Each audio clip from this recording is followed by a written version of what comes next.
Voilà, bonsoir, bonsoir à tout le monde. Je vous souhaite un très bon week-end, hein? Très bon week-end à tout le monde.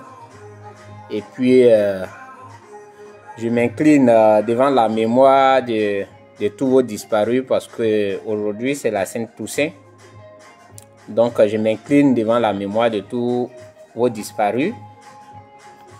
Voilà, de tous nos disparus. Nos parents qui sont morts. C'est aujourd'hui la Sainte Toussaint, je ne sais pas comment on appelle ça. Ici, nous, on appelle ça aussi Halloween. Donc, je m'incline voilà, devant la mémoire de tous ceux qui nous ont quittés. Voilà. De toutes les façons, nous allons les rejoindre, mais pour l'instant, nous nous inclinons devant leur mémoire. Que Dieu, qui les a rappelés à lui, voilà, leur donne une place et qui leur pardonne tous leurs péchés. Voilà, avant de commencer ce direct, c'est ce que j'ai voulu formuler comme vœu, comme prière à l'endroit de tous nos disparus. Bien. Alors, nous avons un week-end très riche en... Monsieur Alassane, c'était de briller. Voilà, par l'absence dans tout ce qu'il allait organiser, lui le concernant. Bonsoir, le doyen Patrick Didi. Parce que c'est aussi ça. Les gens pensent que quand les gens sont au pouvoir et qu'on brille par notre absence, non, ils vont s'enraciner, ils vont faire telle chose, il faut un contre-pouvoir, c'est vrai. Mais dans quelles conditions? Il ne faut pas légitimer quelque chose qu'on a dit que ce n'est pas bon et que ce n'est pas légal. Mais on légitime par nos actes.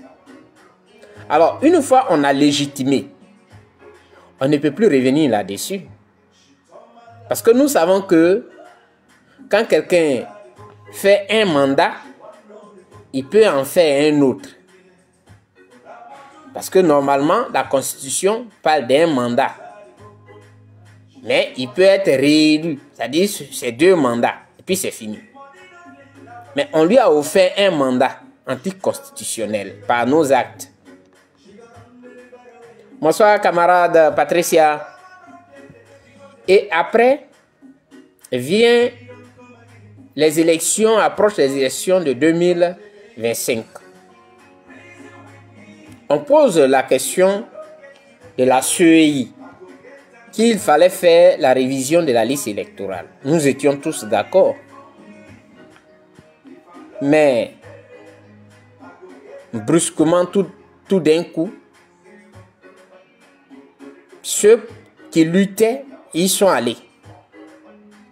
Et dès que leurs candidatures ont été rejetées, ils ont brandi un autre argument qui est le mandat anticonstitutionnel que Ouattara ne peut pas faire. Alors, nous sommes en politique. Donc là, c'est pas mauvais. Nous sommes en politique. Donc ça, c'est pas mauvais. Mais s'attaquer à ceux qui aussi sont allés comme eux déposer leur candidature pour compétir, s'attaquer à eux, c'est là on ne va pas s'entendre. Parce que quand tu combats quelque chose, tu la combats. Mais quand vous êtes dans un combat que vous laissez vos camarades avec qui vous étiez en train de mener le combat pour aller déposer vos dossiers de candidature, cela veut dire que si on vous a retenu, jamais que vous n'allez parler d'un 4e mandat illégitime ou illégal. Donc les autres ne sont pas bêtes. Ils ont compétit. Et on a eu le résultat. Vous sortez, vous les accusez d'accompagnateurs. Et qu'ils avaient demandé que la RLE soit révisée. Est-ce que la RLE a été révisée? J'ai entendu Dr Boga s'égosier. Mais moi, je suis étonné. Parce qu'un intellectuel de sa trempe qui est en train de crier comme ça, incriminer Simone et Yves, Awa Domelo, en train de les traiter de traîtres. Un intellectuel de sa trempe, Dr Boga. Mais moi, j'ai cru que on allait continuer dans cette histoire de la RLE. Il faut faire la RLE avant d'aller faire les législatives. Mais Tidiam est sorti. Je n'ai pas encore vu une déclaration de Dr Boga pour dire qu'il n'est pas d'accord. Peut-être que j'ai manqué. Donc si quelqu'un a ça, il peut me dire que oui, il est sorti, il a condamné ça. Bonsoir, Miss Giglo. Vous voyez, le problème de la Côte d'Ivoire se situe au niveau des intellectuels. Le problème de la Côte d'Ivoire n'est pas au bas de l'échelle. Ça se trouve au sommet. Parce qu'au sommet, on n'a pas ce courage-là de dire qui a raison et qui n'a pas raison. Mais on cherche du côté où on va trouver la masse. Non, on suit la masse. Regardez un peu Thiam. Thiam regrette. Il ne va pas venir le dire ouvertement. Mais c'est dans les actes que vous regardez. Thiam, quand on nous a présenté Thiam, il a dit qu'il veut que la politique, on la fasse autrement.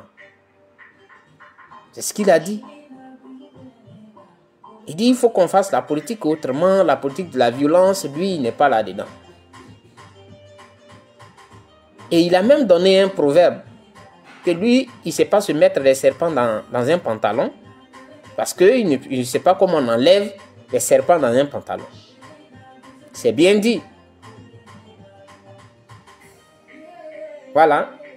Merci Julien. C'est très bien dit. Mais aujourd'hui, Thiam s'est dit quoi? Il était bien dans la cape. Très bien, tranquille dans la cape.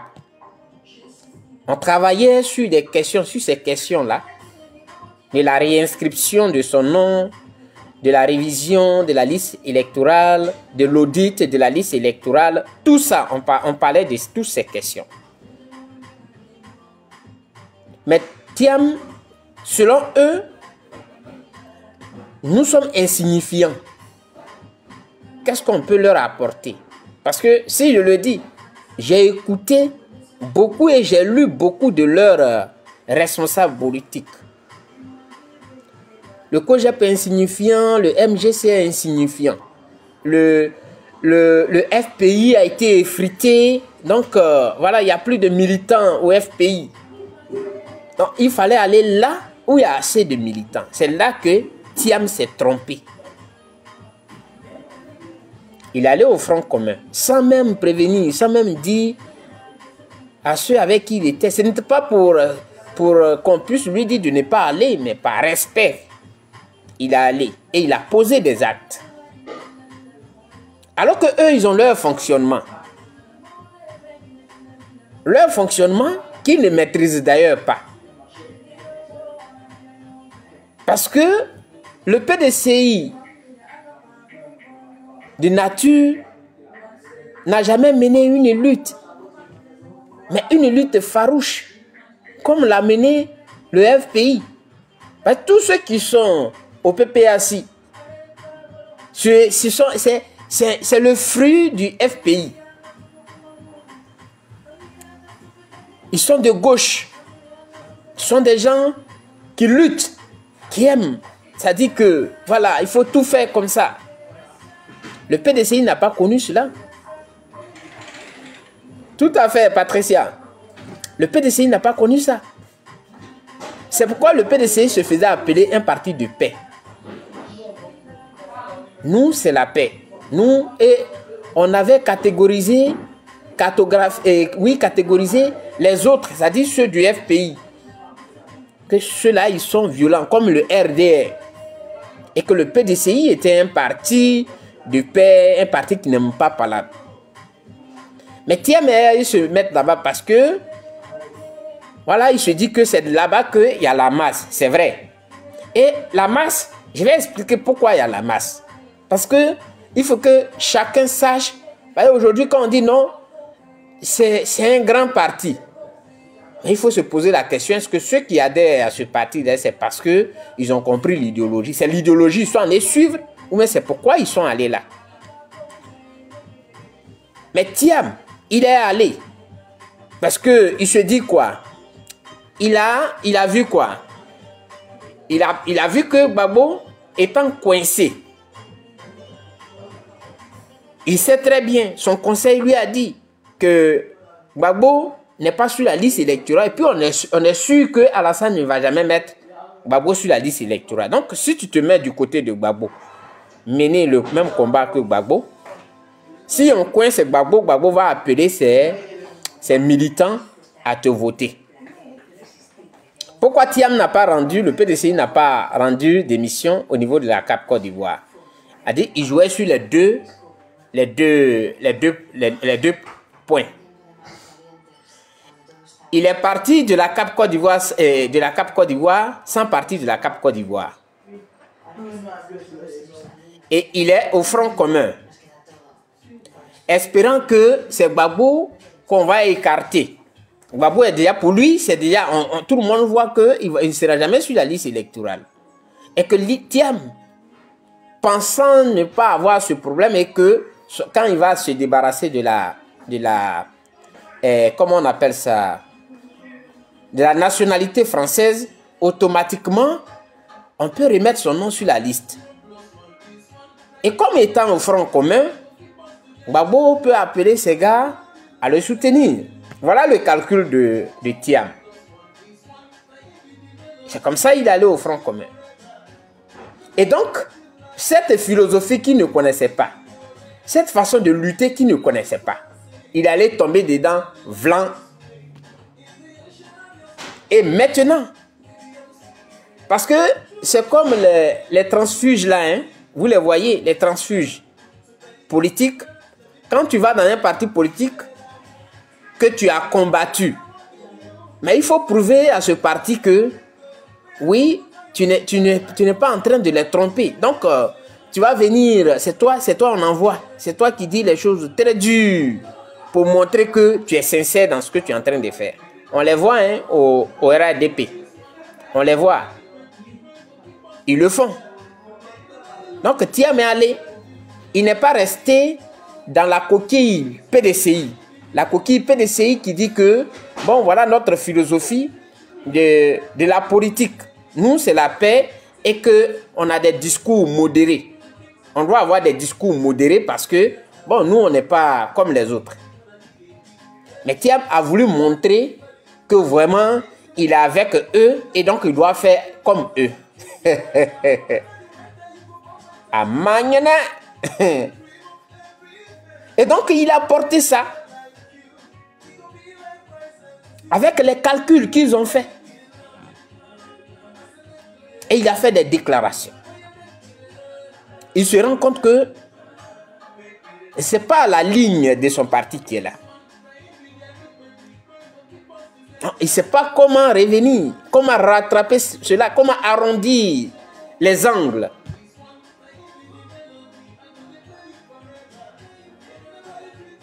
Voilà ce qui s'est passé réellement.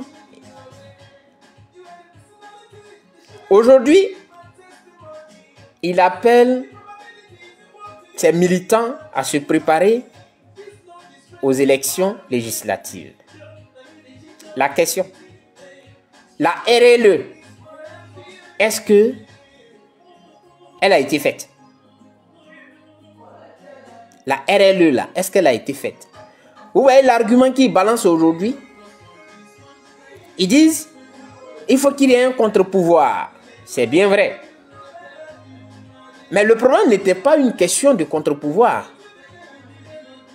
Le problème pour lequel vous avez appelé à ne pas voter, à ne pas soutenir un seul candidat, et vous avez traité les autres d'accompagnateurs, c'est le problème de la RLE. Et Dr Boga l'a dit, que moi je demande à Simone et Yves, que je respecte beaucoup, est-ce que le problème de la RLE a été réglé? C'est une trahison. C'est là il y a la déception. La RLE, son problème n'est pas réglé. Mais ils courent pour aller déposer leur candidature.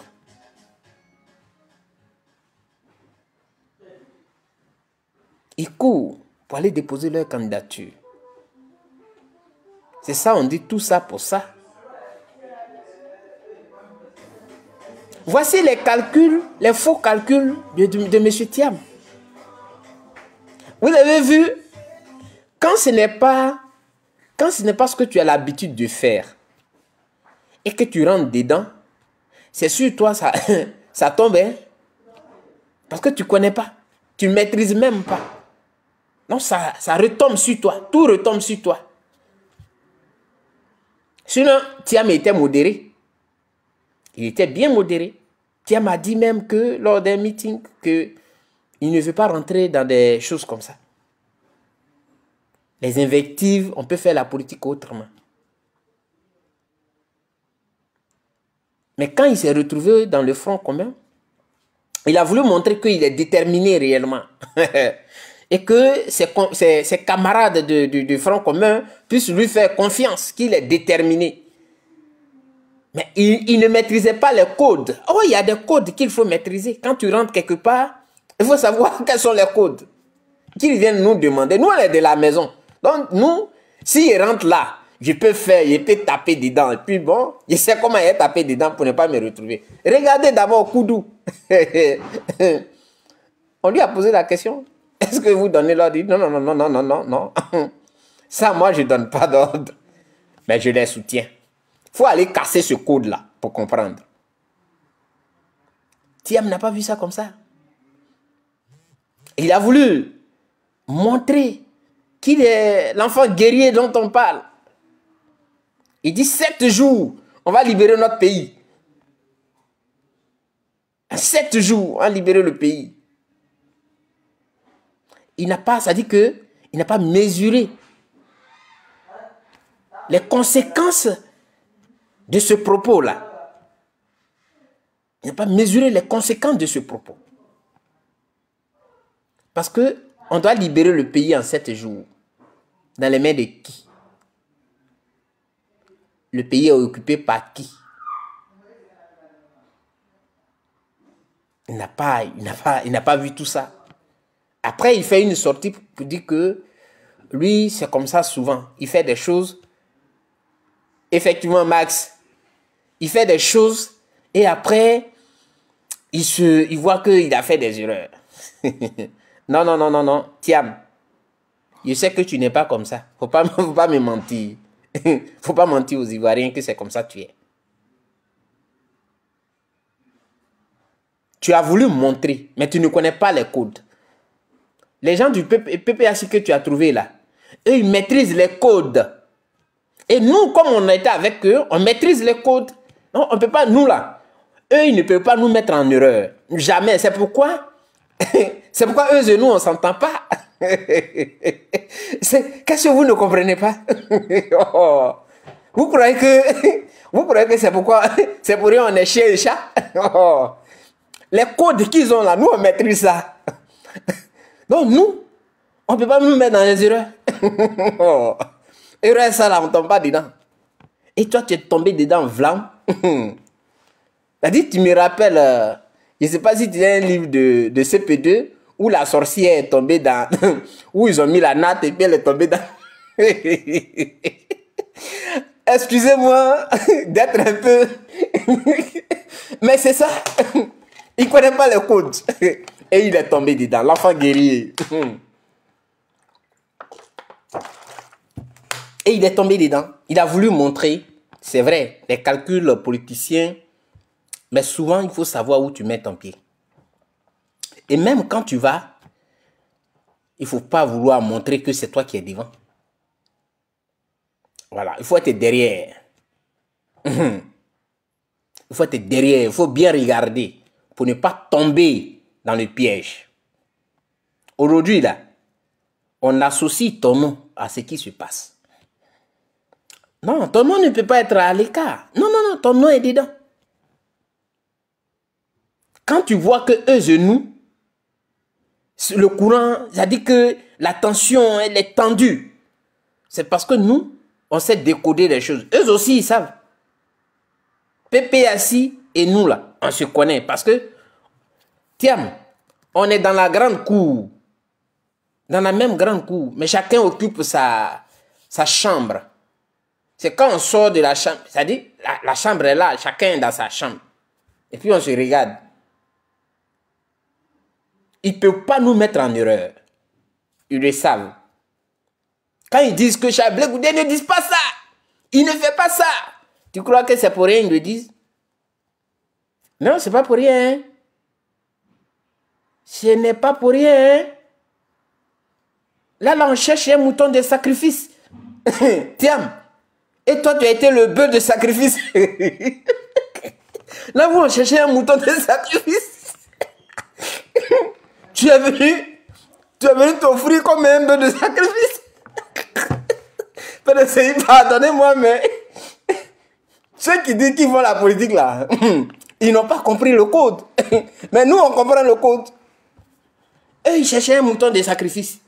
Et toi, tu es venu t'offrir comme un bœuf de sacrifice. Ils t'ont là en même temps, comme on le dit, très tôt. C'est comme ça. C'est un terrain qui est beaucoup glissant. Là où tu es parti, c'est un terrain qui est glissant. On te jette des pots de bananes sous les pieds. Si tu n'es pas sage, tu tombes. C'est ça qui est là. Vous voulez que je vous donne un exemple? Mon oncle, je ne dirai pas son nom, vous allez voir ses vidéos sur TikTok. Il s'est fait arrêter. Il a voulu montrer que, voilà, parce que dans leur truc, Charles Blé Goudé n'est pas, comment on appelle ça? Voilà, il est devenu faible. Donc, il fallait montrer que c'est eux qui sont forts. Mon oncle, il a pris le risque d'aller dire des choses. Aujourd'hui, il est aux mains de la police. Vous voyez, ça fait mal. Il est tombé dans ce piège. Il n'a pas compris. Il n'a pas compris du tout. Il a voulu montrer, c'est-à-dire, il voulait, je ne sais pas, prendre... il voulait être un Charles Blé Goudé de 2002 à chose. Ils l'ont pris. Ça fait très très mal. Parce qu'il ne faut pas te mettre devant ces choses-là. Ne te mets pas devant. Laisse les gens faire leur truc. Ils savent comment ils lancent leur mot d'ordre. Toi, tu es derrière, tu regardes. Mais Thiam n'a pas compris ça comme ça.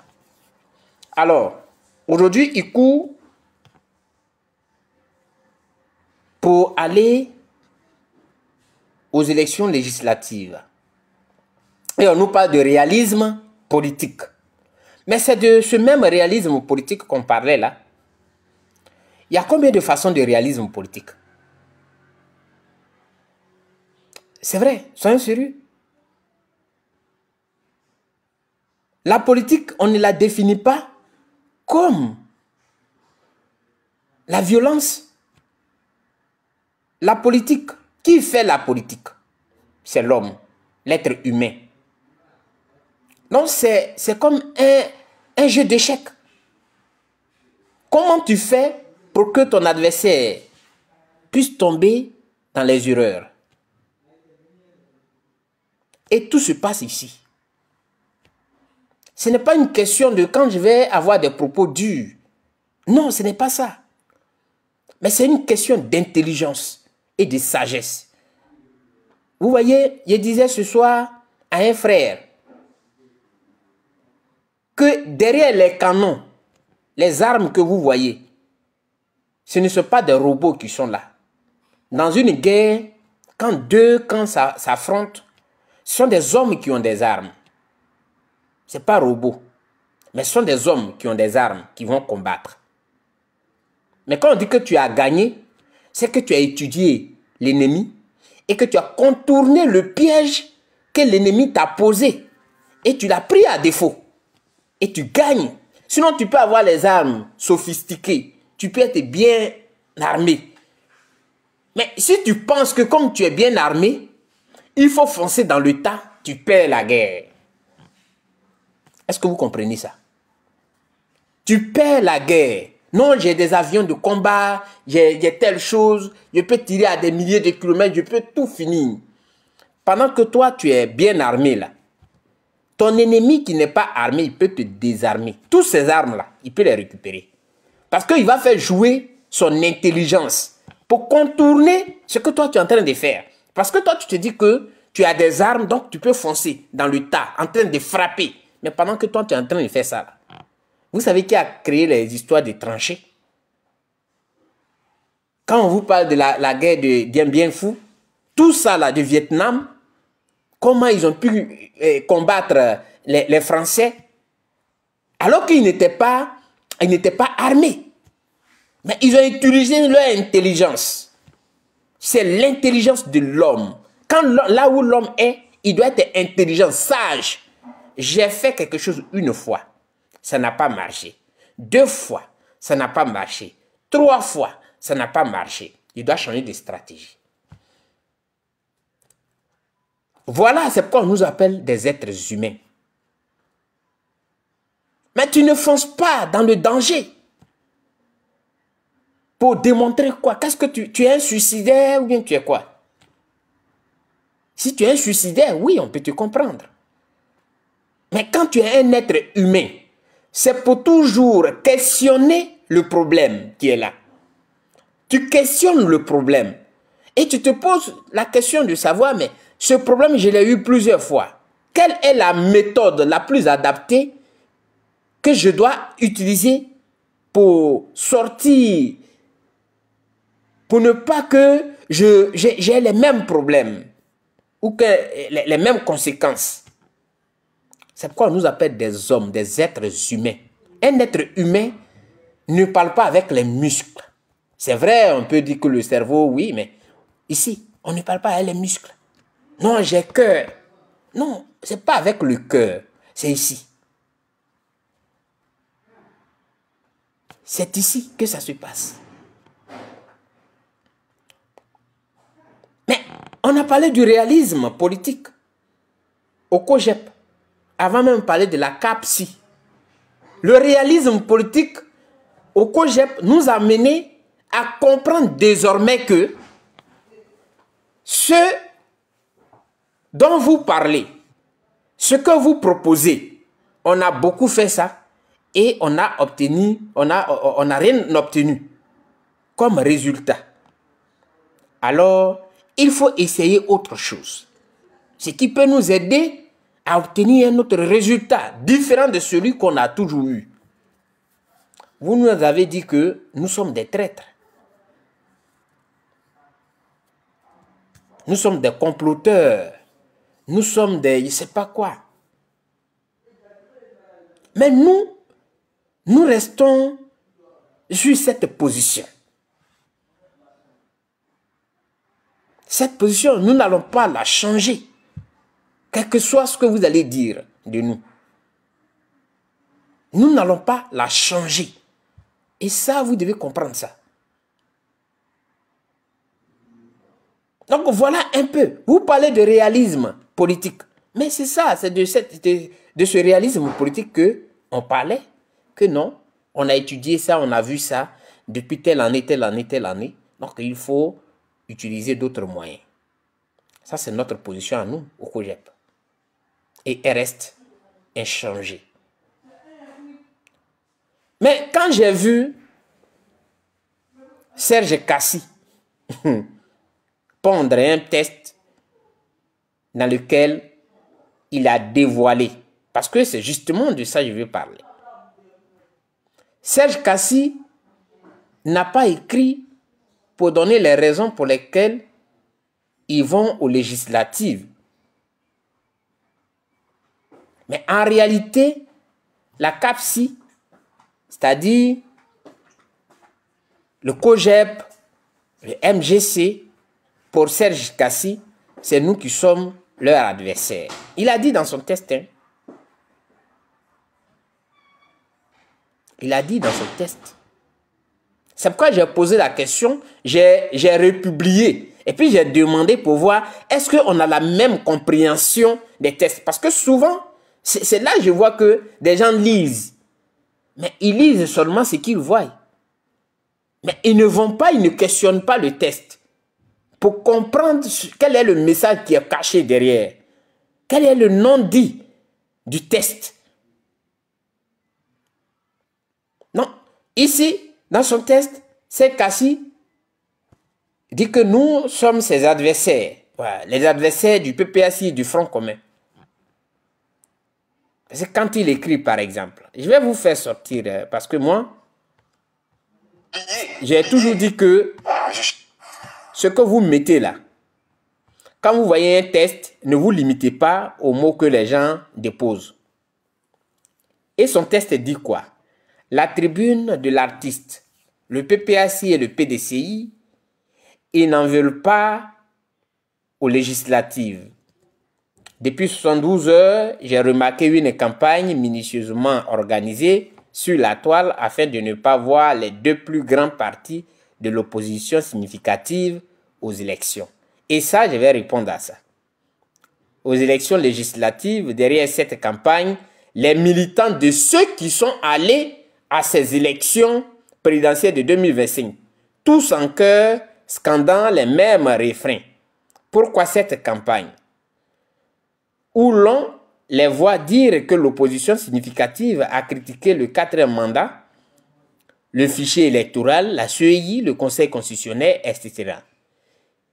Il leur demande d'être cohérents en n'allant pas à ces élections, car pour eux, rien n'a changé. Mais ils ont oublié que même en 2020, étaient tous partis prenantes dans les conditions, dans la désobéissance civile, mais après les élections passées, ils sont tous allés aux législatives sans exception.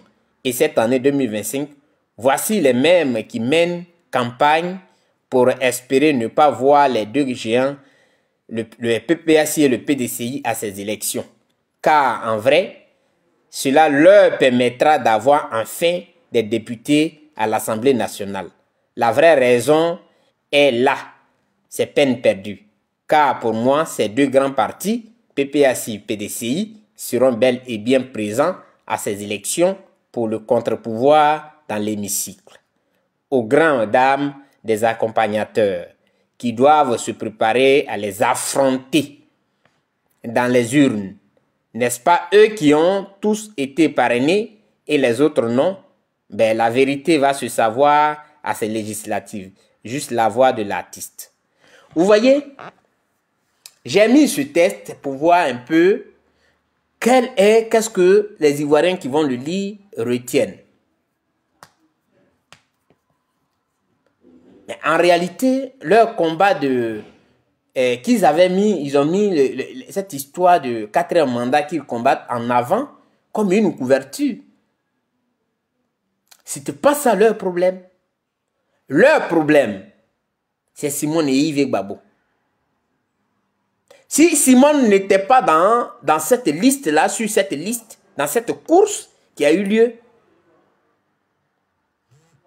je parie qu'ils allaient réfléchir et soutenir Dr Awa Domilo.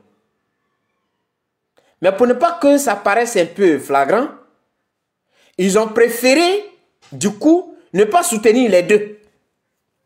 Parce que s'ils soutiennent Awa Domilo, on dirait que c'est à cause de Simone et Yves qui n'ont pas soutenu Awa Domilo. Donc, ils ont préféré ne pas soutenir les deux. Est-ce que vous comprenez ça? Les gens pensent qu'ils sont malins. Mais non, non, non. On ne peut pas se cacher, surtout avec moi. Je vais te découvrir. Voilà ce qu'ils ont fait. Parce que dire que nous allons les affronter, quelqu'un qui est dans l'opposition, et tu cherches à l'affronter. Tu ne dis pas, nous allons affronter le RADP. Mais tu dis que nous allons les affronter.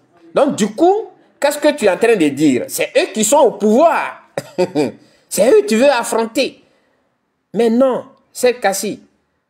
C'est une erreur. On vous demande une constance. Mais c'est là qu'on a vu que vous-même, vous êtes tombé dans votre propre piège. Parce qu'en réalité, il n'en était rien.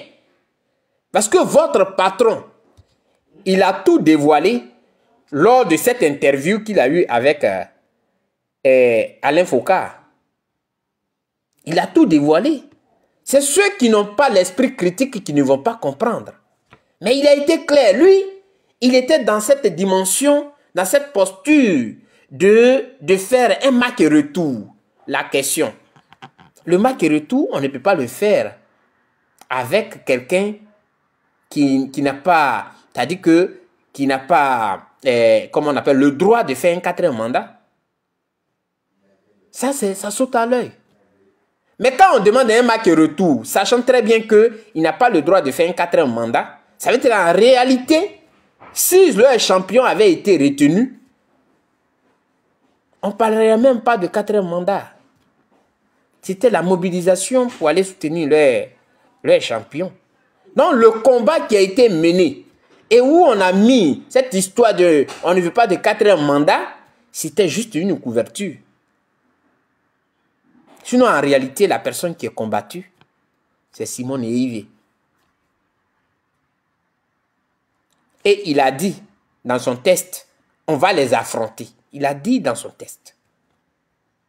Qu'est-ce que le MGC, est-ce que c'est le MGC qui est au pouvoir? Est-ce que c'est Awa Domero qui est au pouvoir? Non. Ce n'est pas eux qui sont au pouvoir. C'est l'opposition qui court pour arracher des places à ceux qui sont au pouvoir. Voilà ce qui est vrai. Mais écrire un tel test, ça sous-entend déjà que le problème de ce 4e mandat était une couverture. Il faut utiliser le 4e mandat pour ne pas soutenir Simone et Yves. Si vous pensez que ce que je dis est faux, mettez que je mens. Voilà. C'est ce qui est clair. Maintenant, il parle d'une opposition significative. Et je l'ai dit. Vous voyez, moi je parle avec beaucoup de personnes. Même ceux qui sont les secrétaires généraux des sections du PPAC, de base, tout cela, je parle avec eux. Donc, je comprends mieux la situation. Je peux mieux comprendre. Ici, quand vous dites que vous êtes une opposition significative, je vais donner les raisons pour lesquelles vous prétendez être une opposition significative. La première raison, c'est cette injustice que la Côte d'Ivoire a subie. Cette injustice. Mais surtout ce qui joue dans cet élément, c'est que les Ivoiriens ne sont plus là pour demander réellement nous sommes à quel niveau et est-ce que nous avons le même esprit, est-ce que nous sommes dans l'esprit ou quel est le raisonnement que nous avons? Non. Mais vous avez parmi vous un leader que tout le monde a connu d'ailleurs. Donc, quand il y a un tel personnage parmi vous, on essaie maintenant de mettre sous éteignoir l'esprit critique. C'est-à-dire, on met l'esprit critique sous éteignoir. On ne fait plus de critiques, on ne se questionne plus soi-même. On ne se pose plus de questions pour demander, mais est-ce que ça là c'est bon ou bien c'est pas bon? Ça, c'est un autre élément qui joue en votre faveur. Et j'ai parlé de l'injustice. Le troisième élément qui te fait dire que vous êtes une opposition significative, c'est que cette jeunesse, ces jeunes-là, qui sont avec vous, qui vous applaudissent,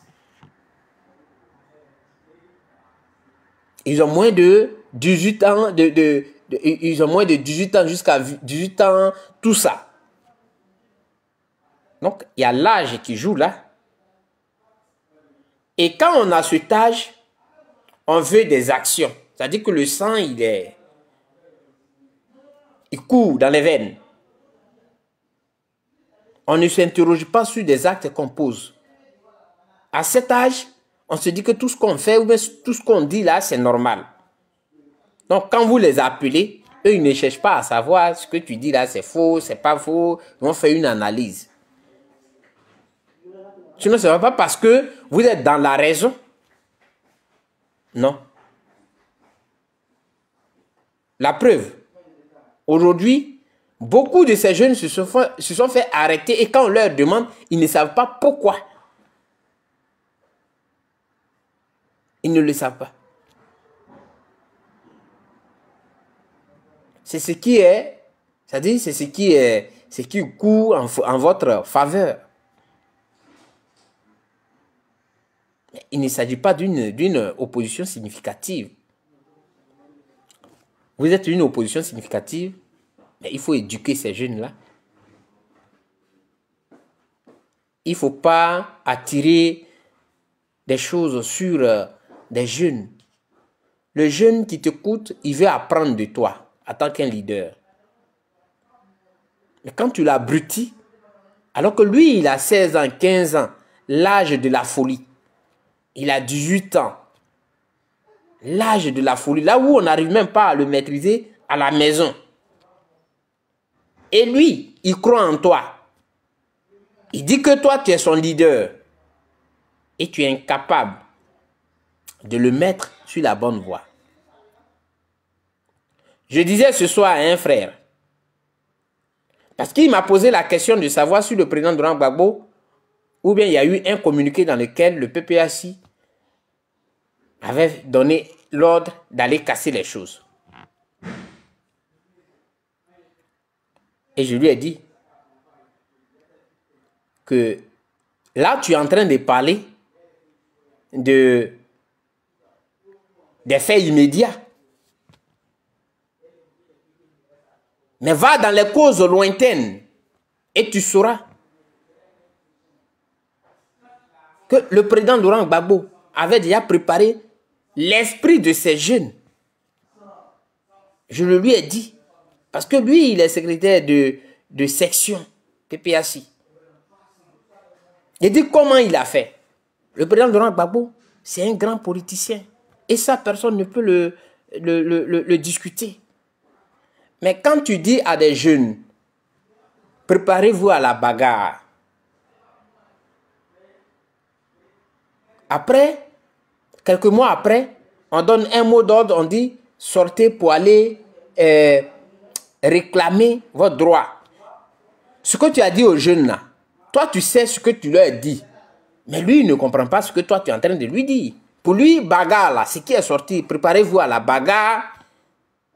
Alors, on a entendu des discours, on va gâter, on va brûler. Le chef qui a dit préparez-vous à la bagarre. Après quelques mois, on dit donc, on doit marcher. Le 4e mandat ne passera pas. Et mais ça a été accompagné par des leaders et des responsables d'un parti politique comme Kone Gbagbo. Parce que, je le dis, il a été nommé par le PPAC. Qui parle de cocktail Molotov.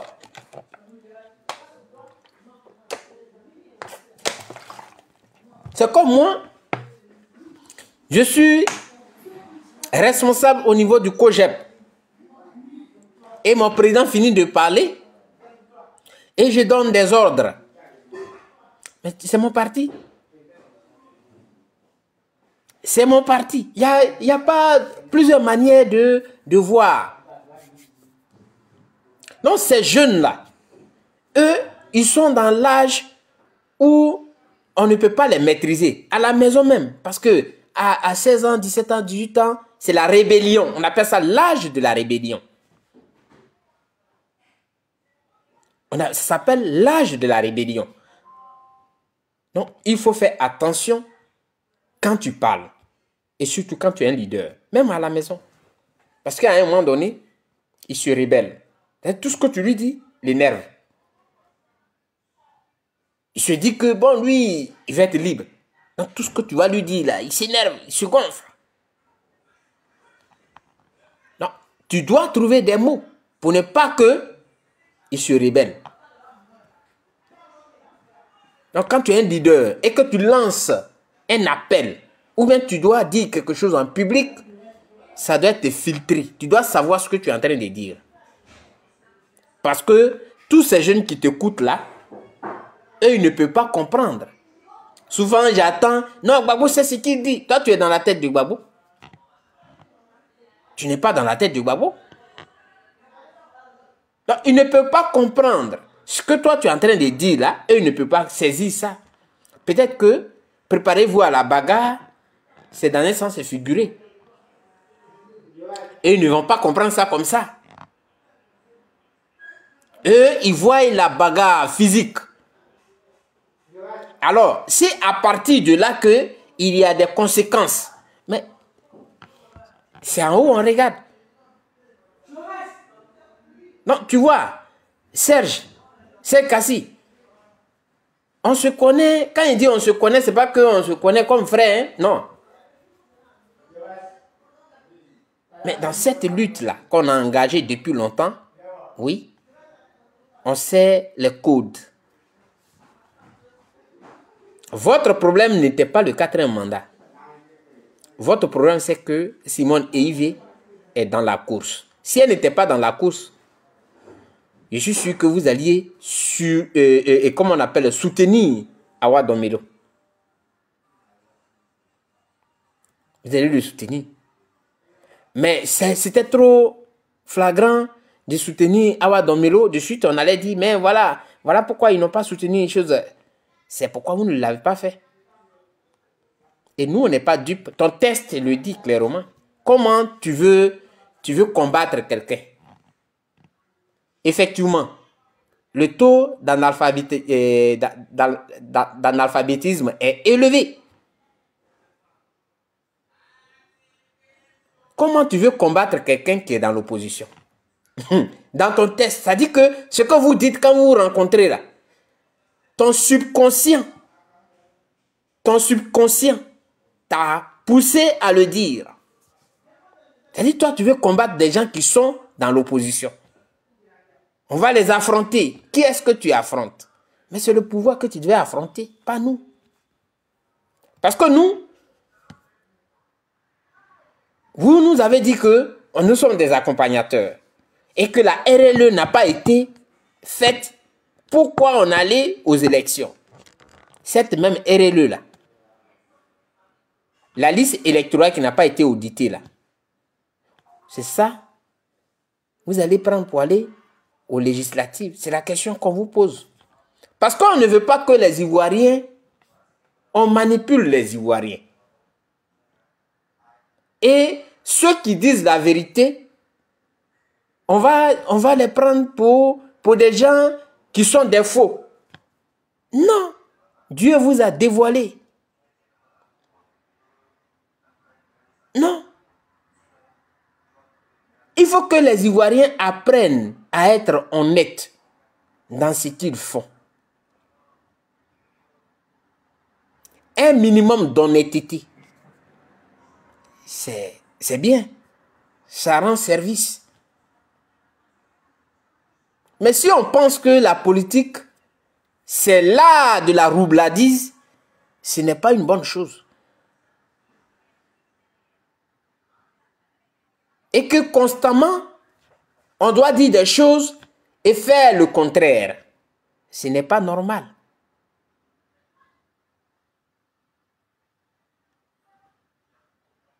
Mais ma dernière préoccupation est là, je me demande pourquoi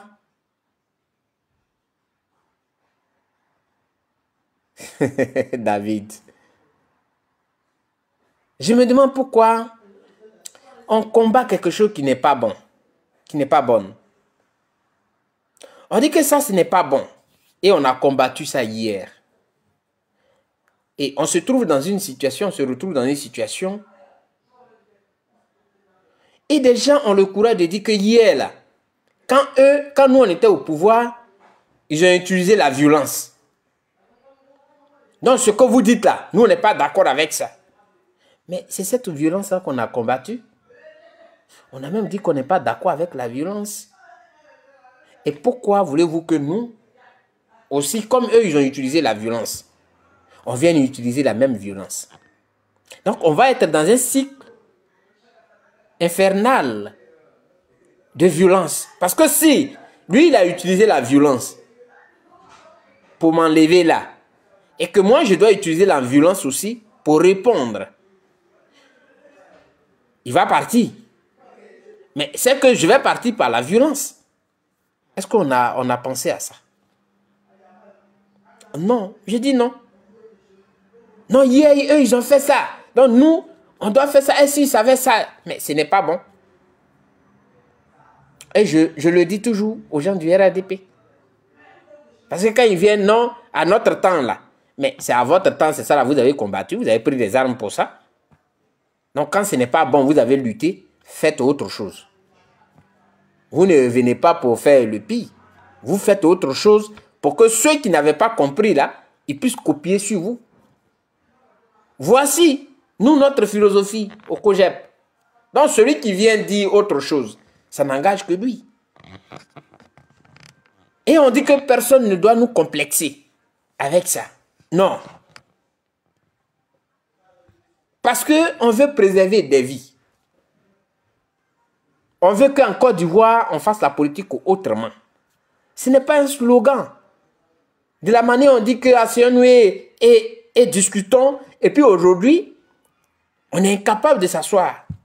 Même au sein même de la propre famille où on dit asseyons-nous et discutons, là où c'est né là, incapable. Incapable. Quelqu'un vient, il tape à la porte. On dit non, il ne faut pas lui ouvrir. Il n'a qu'à rester là-bas. C'est-à-dire que le asseyons-nous et discutons là, c'était un affumage.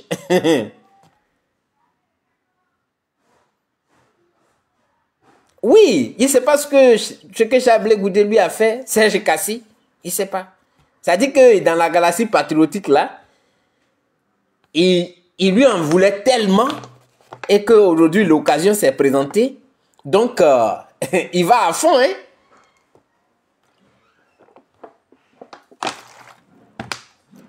Il va à fond. Vous voyez. Personne ne peut nous complexer. Personne. Même nous, si nous sommes trois. Comment on le disait là? Si tu es fatigué, il faut quoi là? Si tu es fatigué, il faut... Il y avait une phrase là. Mais vous voyez, nous-mêmes, nous avons produit, asseyons-nous et discutons. Ça vient de chez nous. Mais quelqu'un vient, il tape à la porte. On est incapable d'ouvrir la porte pour dire que bon, on va l'écouter quand même, il est venu, laissons-le. Mais on trouve des prétextes. Non, pourquoi il a envoyé une lettre? Non, pourquoi il n'a pas fait... Voilà, si tu es fatigué, il faut dire. Merci David. Pourquoi il est passé par l'autre? Pourquoi il n'est pas venu directement? Non, il n'a qu'à rester là-bas. Non, c'était de l'enfumage. C'était de l'enfumage. Rien. Voilà.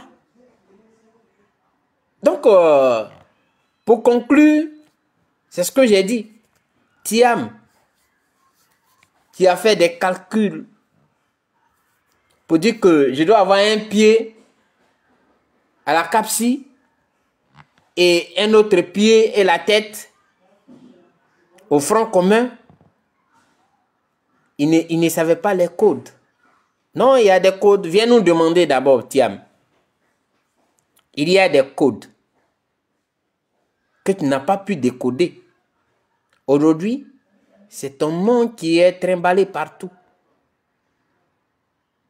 Ton nom. Pour avoir dit qu'on va libérer notre pays. Apprêtez-vous 7 jours. On va libérer notre pays. C'est ton nom qui est trimballé partout. Et après, tu es le premier à faire un communiqué encore. Là, tu as tapé là où ça fait mal encore. Tu n'as même pas, c'est-à-dire tu n'as pas laissé les autres aller. Souvent, c'est ce qu'on dit aux gens. C'est comme tu es un villageois. Comme moi d'ailleurs. Et on t'invite à une table. Tu n'as jamais été à une grande invitation. Et je l'avais expliqué lors de mon anniversaire. Quand tu arrives, ils ont mis des cuillères, ils ont mis couteau ici, cuillère ici, fourchette, et on place tout devant toi. Mon frère, toi tu viens de ton Zoa natal, sous un fromager. Toi qui es né sous un bananier, à plein 14 heures. Laisse les autres prendre leur cuillère et jette un coup d'œil. Comment ils prennent la cuillère et comment ils vont manger. Donc, tout est devant toi. Tu les regardes. S'ils lèvent leur assiette, toi aussi tu soulèves ton assiette. Tu déposes. S'ils ont pris un couteau avec la main droite, toi tu prends ton couteau. S'ils ont pris la fourchette avec la main gauche, tu prends la fourchette. Donc tu suis leurs gestes, mais discrètement. Celui qui est à côté de toi, tu es en train de le distraire, tu regardes et tu fais discrètement. Et tu coupes, tu manges comme lui. Il ne saura jamais que tu viens de Zoa et que tu es né sous un bananier à 14 heures. Alors c'est ce que Thiam devrait faire. Tu es allé au Front commun. Tu as fait des discours. Ils sont sur toi. On ne t'a même pas encore laissé. C'est-à-dire le pouvoir est en train de t'accuser de tout.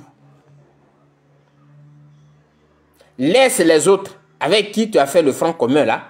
Ils vont faire, eux, ils vont être les premiers à dire que allons au truc comme on appelle aux législatives. Tu les laisses. Ils vont faire. Entre-temps, tu as déjà tout préparé à être ton parti. Mais tu les laisses, eux, ils vont être devant. Ils vont dire qu'allons aux législatives. C'est en ce moment, toi, tu sors maintenant pour venir faire ton communiqué. Ils vont parler des autres. Ils vont dire, ah, ce sont les autres là qui t'ont poussé. Toi, tu n'as plus rien à voir là-dedans. Mais aujourd'hui,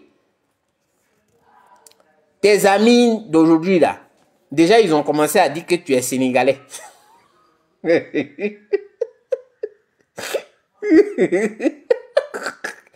Excusez-moi, hein, mais c'est ça avec ceux-là.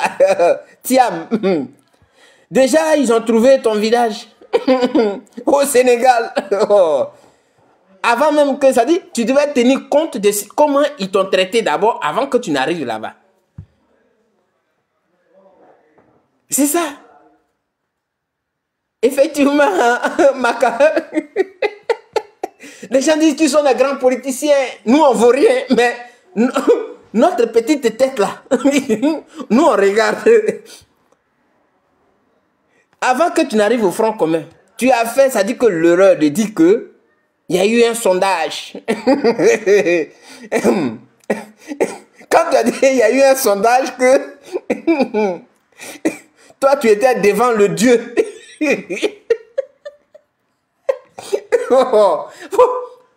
On dirait que ça t'a pas donné une leçon. Ils t'ont malmené. Ils t'ont attaqué directement. Et qui est sorti? Steve Biko. Il t'a attaché. Après lui, tout le monde est sorti les flèches. Et ils t'ont dit directement que tu es un Sénégalais. Et que le PDCI aime trop mettre la Côte d'Ivoire dans les problèmes. Mais dès que tu as accepté d'aller au Front commun, ils ont tapé ta carte nationale d'identité ivoirienne. Et puis on a plaqué ça sur ta poitrine. Thiam le grand ivoirien. Aujourd'hui, tu fais une sortie. On t'arrache la carte en même temps. On te redonne ton ancienne carte que tu avais là. Il replace ça là. Tu es Sénégalais. Qui te connaît en Côte d'Ivoire? Tu es Sénégalais. Quel nom qui s'appelle Thiam en Côte d'Ivoire? Thiam. Pardon, viens me demander, je vais te donner ces petits coups que je sais sur eux. Excusez-moi, mais souvent il y a des choses où tu ne peux même pas te concentrer quand tu regardes là. Hey, on peut faire ça. Ils t'ont arraché la carte nationale d'identité qui t'avait donné la nationalité là. Ils t'ont arraché ça. Et ils t'ont redonné ta nationalité sénégalaise. C'est comme ça là-bas. Là-bas là. Ah, si tu n'es pas avec eux là. Directement, hein. Ou bien, même si tu es avec eux, que tu as dit quelque chose qui ne va pas dans leur sens. Ah là, il faut être prêt, hein. Faut être prêt. C'est eux qui ont dit que Charles Blé Goudé était Mossi.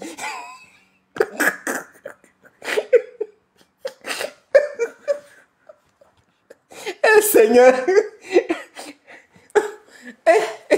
Un très bon week-end. Hein?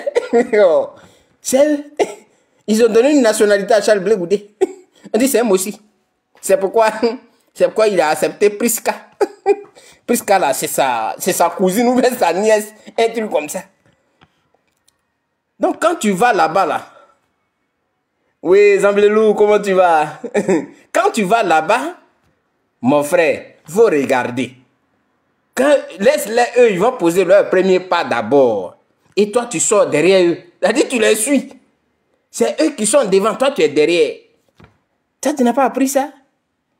Tu étais le premier à faire communiquer. C'est pour toi là, ils vont regarder. Ils ne vont pas regarder pour eux. Jamais. C'est comme ça ils sont. C'est pourquoi il dit que tu n'avais pas décodé. Tu n'as pas le décodeur. Nous, on a le décodeur. Viens, on va te donner ça. C'est gratuit. Tu n'achètes même pas. Tu ne vas même pas louer avec nous. Avec eux là. Faut pas avoir, ça dit que une opinion qui va à l'encontre de leur opinion. Là-bas, tout le monde doit dire la même chose. Ça dit ton intelligence là, faut déposer à côté. Voilà. C'est ce qui va être dit là. Tout le monde, vous allez vous aligner comme dans une église pour dire amen, amen, amen, amen, amen. Et puis bon, ça continue. Donc voilà des erreurs que tu as faites. Ce sont des erreurs que tu as faites. Nous, on n'est pas des grands politiciens. On n'a même pas cette prétention. Parce que c'est ce que les gens disent. Est-ce que vous connaissez la politique? Non, on n'a pas cette prétention. Mais notre petite tête là nous permet de déceler les choses et comprendre. C'est cela que vous devez savoir. Mais vous n'avez pas compris. Voilà. Voilà une, Pulchérik Balé. Elle n'a pas compris que dans ce jeu-là, les gens cherchent leur intérêt. Et elle a voulu être la Marie Corée. Mais elle est devenue la Marie Corée de Koumassi. Sans le vouloir. Sans le vouloir. Elle est là, elle menace maintenant. Si vous acceptez, on va s'attaquer à vous. Peine perdue. Elle s'est mis, ça dit que, un chapeau de beurre de karité sur sa tête. Et quand le soleil va la taper, ça va fondre sur elle. Elle n'avait pas compris. Ça dit qu'un zèle mal contrôlé conduit aux dégâts. Voilà. Quand tu vas te zéler, ça te conduit droit dans le mur. Là où Gbagbo n'a pas été capable de dire que oui, je donne le mot d'ordre. Le mot d'ordre qu'on attendait depuis. On dit que Gbagbo va parler. Gbagbo va donner le mot d'ordre. Gbagbo va parler. Oh, il parle dans 2 heures. Il parle dans 1 heure. Soyez branchés. Quand il a parlé là, le journaliste a posé la question. Il dit lui, il ne donne pas de mot d'ordre. Hein. mais il les soutient. Woody. Oh. Dans la farine, il vous a jeté là-bas. Vous avez attrapé la tête. Ah, mais pourquoi le vieux a dit ça? Oui, oui, oui. Faut connaître le vieux. Il dit qu'il ne vous a pas envoyé, mais il vous soutient. C'est-à-dire que vous êtes responsable de vos actes. Mais lui, non. C'est cela. Alors, pour vous consoler, vous avez dit quoi? Ah, le vieux, il a dit sans le dire. Non, non, non. Quand on va demander au vieux, est-ce que tu as envoyé quelqu'un? Il va dire, faites sortir l'élément où j'ai dit j'ai envoyé quelqu'un là-bas. On va dire, mais tu avais dit qu'ils n'ont qu'à se préparer à la bagarre. Il dit, mais je leur ai dit qu'ils n'ont qu'à se préparer. Et je leur ai dit, allez-y à la bagarre. Vous n'avez rien compris. Il va dire que je leur ai dit de se préparer à la bagarre. Mais je ne leur ai jamais dit, allez-y à la bagarre. Puis Chéri Balé n'a pas compris ça. Ah, du moins, c'est Marie Corée de Koumassi. Elle n'a pas compris. Elle est tombée dedans aussi, voilà. Voilà, c'est une stratégie. Elle dit pour... Je ne sais pas. Et quand tu parles avec eux, alors on ne les raisonne pas. Ce que tu es en train de dire, il sait très bien que ce que tu dis, c'est la vérité. Mais il va te dire que tu n'es pas un combattant. Et je ne sais pas c'est quoi ils appellent combattant. Non, ou bien on n'a qu'à le regarder faire. Tout est une question d'intelligence et de sagesse. Comment on fait pour que notre pays soit en paix? C'est tout. On ne peut pas être dans un jeu de roubladise et penser que le pays sera en paix. Non. Je vous ai dit, pourquoi? Et ça, quand je prends ces exemples, je ne sais pas si vous prêtez attention. Le voleur, ou bien le braqueur, le cambrioleur, qui est à l'intérieur d'une maison, et la police encercle la maison. Il a peur. C'est vrai, il est entré par effraction, avec des armes. Mais quand il tire, ce n'est pas parce qu'il a envie de tirer. Parce qu'il sait que tous ceux qui sont là, il ne peut pas les tuer tous. Ça, c'est la première des choses. Mais dans sa tête, il se dit que lui, il est déjà mort. Donc, il tire quand même. C'est la peur qui fait qu'il tire. Sinon, ce n'est pas parce qu'il est courageux. C'est la peur qui l'amène à tirer.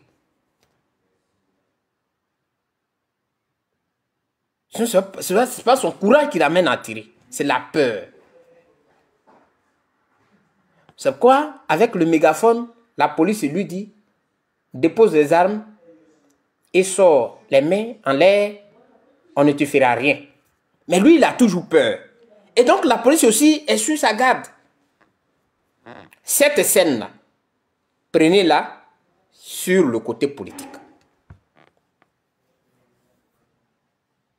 Le RADP est venu au pouvoir et tout le monde sait comment le RADP est arrivé là. On n'a pas besoin de compter ça. On connaît tout le parcours du RADP. Bon, RD qui est devenu plus tard RADP. Il faut les rassurer comme le voleur ou bien le cambrioleur qui est à l'intérieur de la maison avec une arme et qui a pris quelqu'un en otage. Il faut le rassurer que tu ne vas pas la battre pour ne pas que lui, il commette une bavure. Et que lui, il puisse se rendre à toi. Et pendant que vous avez le mégaphone, il faut réellement négocier. Et le négociateur, il se désarme. Et il va vers lui, il dit voilà, je n'ai aucune arme. Et je demande à mes hommes de déposer les armes. Et pourtant, il pouvait le tuer. Mais il le dit. Et lui aussi, il met sa vie en danger. Mais il le dit quand même.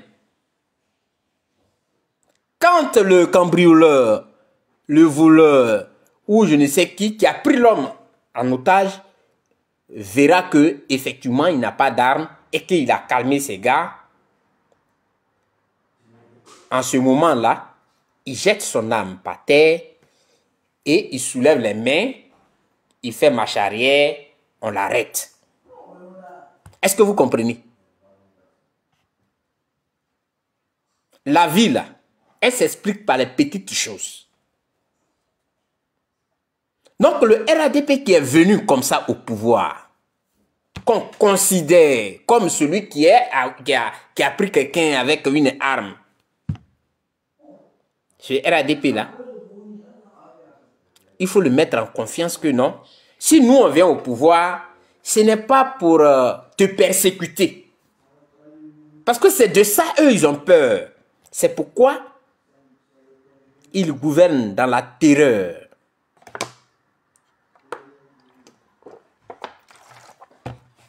C'est tout. C'est comme ça s'explique. Ça, c'est la science politique. Ils gouvernent dans la terreur.